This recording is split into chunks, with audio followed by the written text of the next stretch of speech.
যুক্তরাজ্যের লন্ডনে চিকিৎসাধীন বিএনপি চেয়ারপারসন ও সাবেক প্রধানমন্ত্রী খালেদা জিয়া তার বড় ছেলে তারেক রহমানের বাসায় তৈরি করা খাবার খাচ্ছেন। শুক্রবার বিএনপির মিডিয়া সেলের ফেসবুকে এমন মুহূর্তের একটি ভিডিও আপলোড করা হয়। ওই ভিডিওর ক্যাপশনে লেখা হয়, হাসপাতালে বিএনপি চেয়ারপারসন ও সাবেক প্রধানমন্ত্রী খালেদা জিয়ার জন্য নিজ হাতে বাসা থেকে রান্না করা খাবার নিয়ে আসছেন তার বড় ছেলে বিএনপির ভারপ্রাপ্ত চেয়ারম্যান তারেক রহমান এবং পুত্রবধূ ডা জুবাইদা রহমান।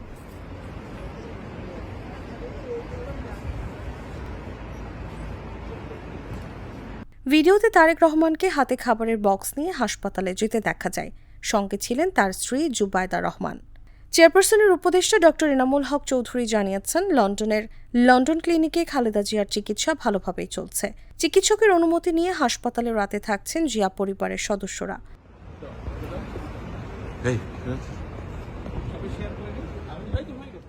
নাতনি ব্যারিস্টার জাইমা রহমান ছিলেন বুধবার রাতে। গতকাল রাতে ছিলেন পুত্রবধূ জুবাইদা রহমান। সারাদিন হাসপাতালে থাকছেন তারেক রহমান। তিনি পুরো চিকিৎসা তদারকি করছেন।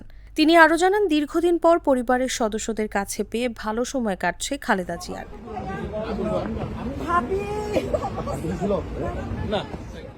কাল খুব হাসি খুশি দেখা গেছে ম্যাডামকে। দুই ভাবি ছিলেন গতকাল। মানসিকভাবে বেশ চাঙ্গা তিনি। রিল্যাক্স মুডে আছেন বলা যায়। চিকিৎসকরা বলছেন, মানসিকভাবে তাকে সুস্থ করা গেলে চিকিৎসা করা সহজ হবে। সে লক্ষ্যই পরিবারের সদস্যরা খালেদা জিয়াকে সাপোর্ট দিয়ে যাচ্ছেন।